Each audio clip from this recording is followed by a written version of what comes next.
ఢిల్లీకి 4వ మహిళా ముఖ్యమంత్రిగా బీజేపీకి చెందిన రేఖా గుప్తా చరిత్ర సృష్టించారు.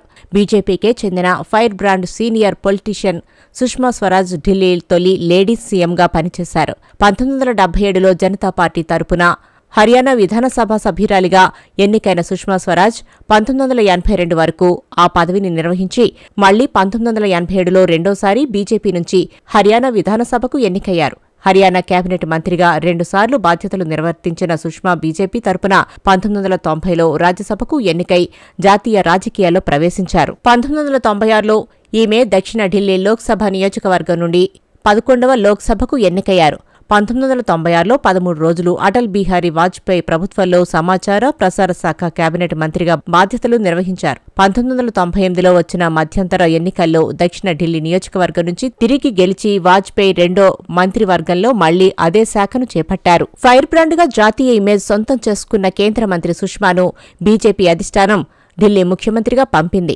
ఢిల్లీ శాసనసభ ఎన్నికల్లో విజయం సాధించడానికి ఆమె ఇమేజ్ దోహదపడుతుందని 1998 అక్టోబర్లో సుష్మా స్వరాజ్ను కేంద్ర మంత్రి మండలి నుంచి ఢిల్లీ ముఖ్యమంత్రి పదవికి మార్చారు. ఢిల్లీ ముఖ్యమంత్రి పదవి చేపట్టిన తొలి మహిళగా సుష్మా స్వరాజ్ రికార్డు సృష్టించిన ఢిల్లీ అసెంబ్లీ ఎన్నికలలో బీజేపీ పరాజయం పొందడంతో డిసెంబర్లో మళ్లీ జాతీయ రాజకీయాల్లోకి ప్రవేశించారు. ఢిల్లీ ముఖ్యమంత్రిగా అతి తక్కువ కాలం పనిచేసిన వారిలో సుష్మా రెండవ వ్యక్తి.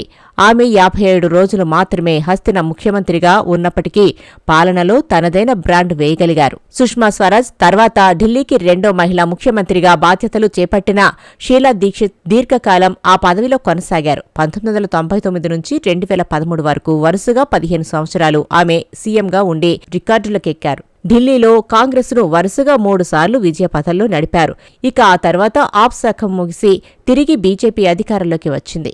తొలిసారి ఎమ్మెల్యేగా గెలిచిన రేఖా గుప్తాని ఢిల్లీకి 3వ ముఖ్యమంత్రిగా పీఠం మీద కూర్చోబెట్టింది. మరి హస్తినపై రేఖా గుప్తా ఎలాంటి బ్రాండ్ వేస్తారో చూడాలి.